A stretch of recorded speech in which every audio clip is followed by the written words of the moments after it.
va a Artur ahora. Si quieres sacarle una foto, Pili va a Artur ahora.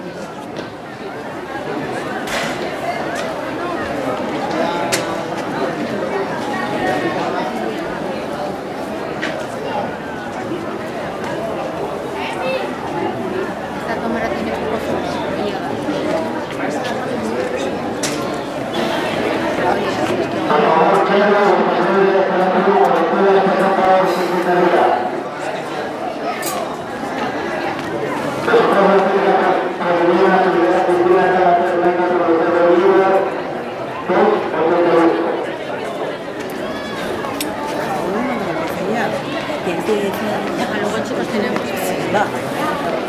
relevo de chicos ahí.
La peña es que se da suda, ¿eh?